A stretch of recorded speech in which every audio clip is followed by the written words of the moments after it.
की जय हो।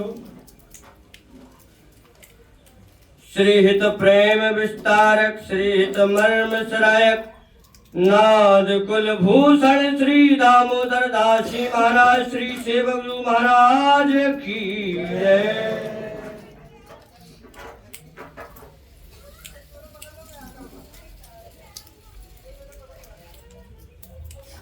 श्री सुधर्म बोधनी हमारे आचार्यों की वाणी है और ये हमारे समझने का विषय है। यदि हमारी समझ बैठ गई तो इन वाणियों में हमारे आचार्यों का अनुभव है। अगर हम लोग अपनी समझ को इसमें बैठा पाए, इसमें जो बातें हैं इनको पकड़ पाए, क्योंकि ये बातें सारे शास्त्रों का निचोड़, सारे पुराणों का निचोड़, सारे वेदों का निचोड़, सभी शास्त्रों का निचोड़, सभी आचार्यों के मत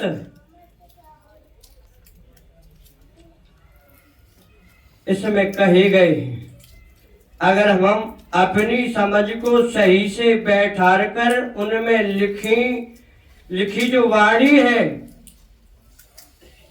उसको समझ पाए, उसको तभी समझ पाएंगे जब हमारा मन एकाग्र हो। मन एकाग्र कैसे होगा?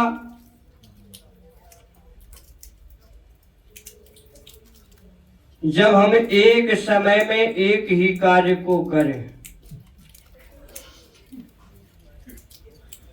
जैसे कि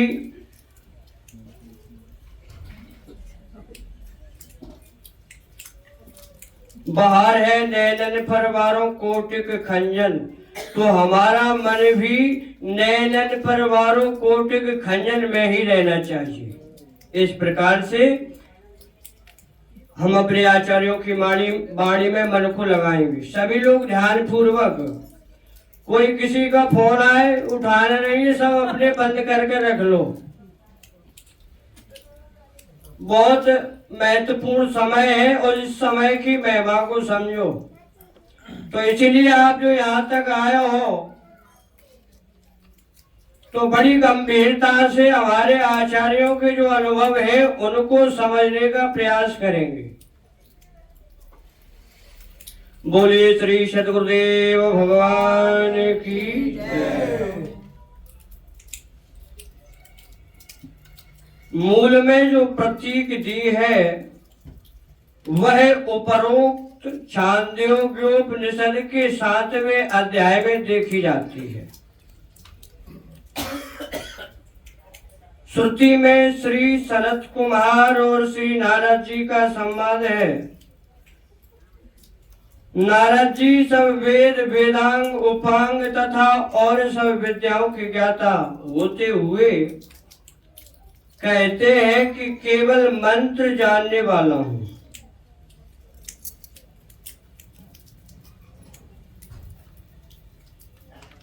आत्मा का जानने वाला नहीं हूं। आप मुझको शोक सागर से पार करिए।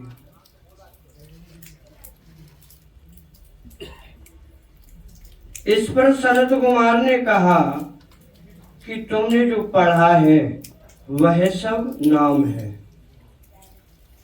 फिर क्रम से नाम से वाक को श्रेष्ठ कहा है। नाम से वाक को श्रेष्ठ कहा है। वाणी से मन को, मन से संकल्प, संकल्प से चित्त को, चित्त से ध्यान को,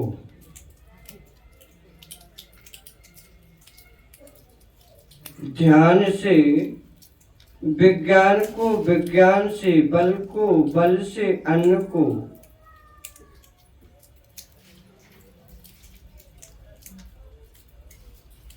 अन्न से जल को, जल से तेज को, तेज से आकाश को, आकाश से स्मृति को, स्मृति से आशा को, इसके आगे सत्य के आगे मति, उससे आगे श्रद्धा, उससे आगे निष्ठा और उससे भी आगे उसका कारण सुख कहा है।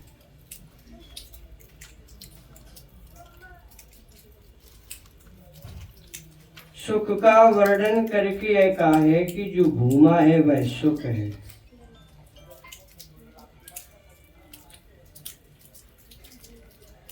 अल्प में सुख नहीं है, जो भूमा है वह सुख है, अल्प में सुख नहीं है। इसके बाद भूमा का लक्षण यह कहा कि जहां दूसरा पदार्थ न देखे, भूमा सुख है। भूमा का लक्षण क्या है?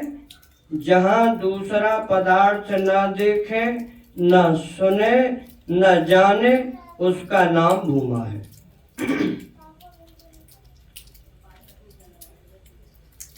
यही इस दोहे में विगलित वेदांतर जो रस पद का अभिप्राय है।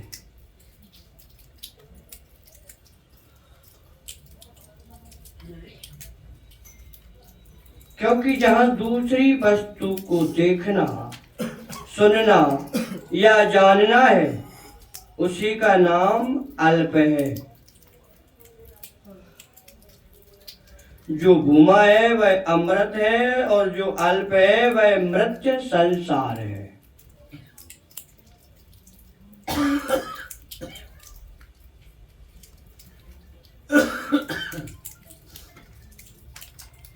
बहुत बड़ी बात है, यहाँ समझने की कोशिश करेंगे। सुख का वर्णन करके यह कहा है कि जो भूमा है वह सुख है, अल्प में सुख नहीं है। इसके बाद भूमा का लक्षण यह कहा कि जहां दूसरा पदार्थ न देखे, न सुने, न जाने, उसका नाम भूमा है।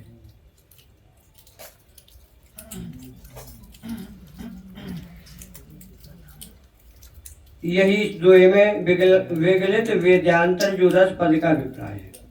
क्योंकि यहाँ दूसरी वस्तु को देखना, सुनना या जानना है, उसी का नाम अल्प है। जो भूमा है वही अमृत है और जो अल्प है वही मृत संसार है। इस प्रकार इस अनन्य रसा शक्ति में पहला अनुभव यह बताया है कि वही ऊपर, वही नीचे, वही पीछे, वही आगे, वही दाहिने, वही बाएं, यह सब वही है, वही है।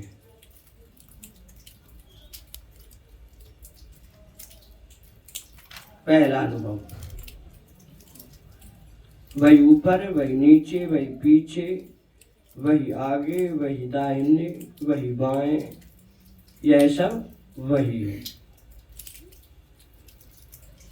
जब उसके सिवाय और किसी का भान न रहे, तब अपना और उसका भेद भी भूल जाता है। जब उसके सिवाय और किसी का भान न रहे, तब अपना और उसका भेद भी भूल जाता है। तब तन्मय होने से दूसरा अनुभव इस प्रकार का होता है।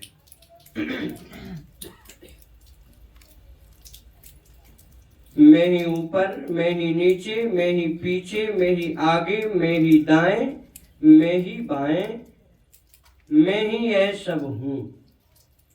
इस प्रकार उपास्य और उपासक जब परम प्रेम में एकमेक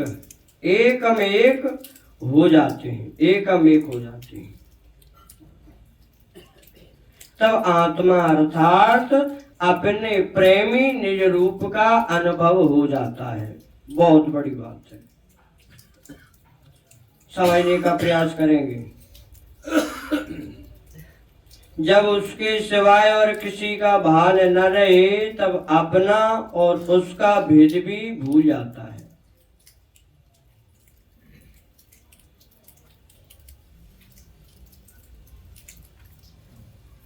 तब तन्मय होने से दूसरा अनुभव इस प्रकार का होता है कि मैं ही ऊपर, मैं ही नीचे, मैं ही पीछे, मैं ही आगे, मैं ही दाएं, मैं ही बाएं, मैं ही यह सब हूँ। इस प्रकार उपास्य और उपासक जब परम प्रेम में एकमेक हो जाते हैं तब आत्मा का अर्थात अपने प्रेमी निज रूप का अनुभव हो जाता है।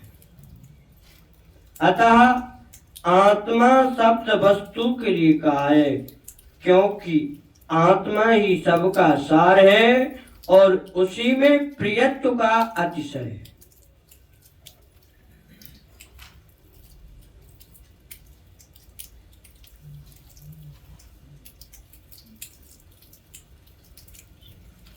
जब तब आत्मा का और आत्मा शब्द वस्तु के लिए कहा है तो वस्तु का अर्थात अपने प्रेमी निज रूप का अनुभव हो जाता है, यानी कि हमें अपनी वस्तु का अनुभव हो जाता है। जब आत्मा का अनुभव होता है अर्थात वस्तु का अनुभव होता है तब आत्मा ही नीचे, आत्मा ही ऊपर, आत्मा ही आगे, आत्मा ही पीछे, आत्मा ही दाएं, आत्मा ही बाएं, आत्मा ही यह सब है। इस अनुभव में ऐसा देखता, मानता और जानता है कि आत्मा ही आत्मा के साथ ही रहती है।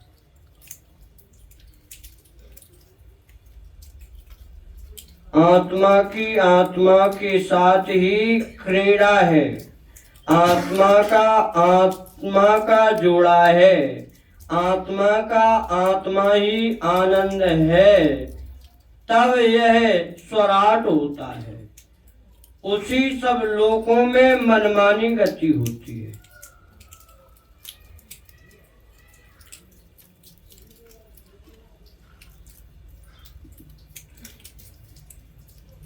अतः जिस रस में दूसरे का भान ही न हो वही नित्य विहार है। नित्य विहार क्या है? जिस रस में दूसरे का भान ही न हो वही नित्य विहार है। जहाँ ऊपर नीचे आगे पीछे यानी सर्व दिशाओं में जो कुछ है वह आत्मा है।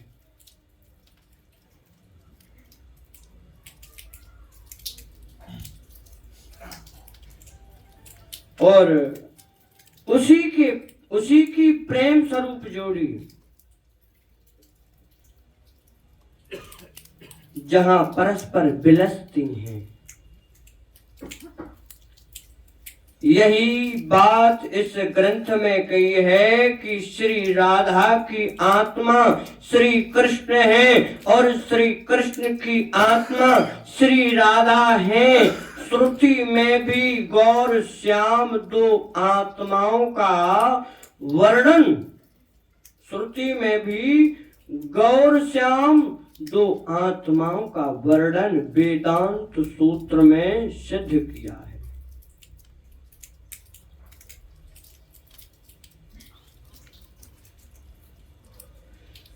गुह्याम प्रविष्टा वात मानो ही तर दर्शनात्।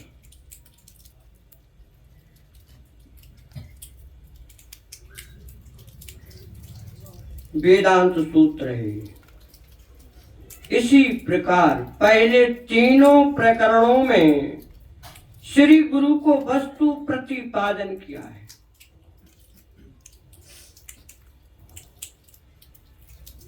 इस चौथे प्रकरण में दूसरे प्रकार से वस्तु का प्रतिपादन करके पहले प्रसंगों से उसकी संगति दिखाते हुए गुरु शब्द से यह सूचित करते हैं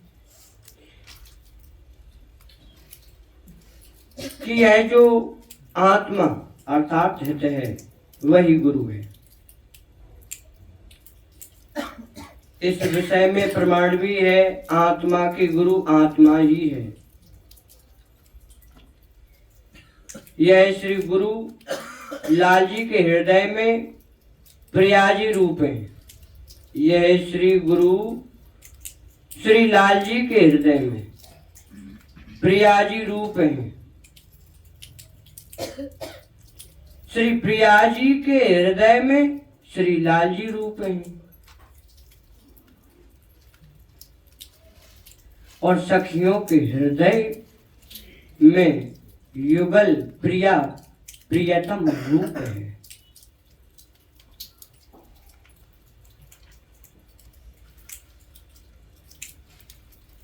यह श्री गुरु श्री लाल जी के हृदय में प्रियाजी रूप है, श्री प्रियाजी के हृदय में श्री लाल जी रूप है और सखियों के हृदय में युगल प्रिया प्रियतम रूप है। सखियों के हृदय में युगल प्रिया प्रियतम रूप। बोलिए श्री राधा वल्लभ लाल की।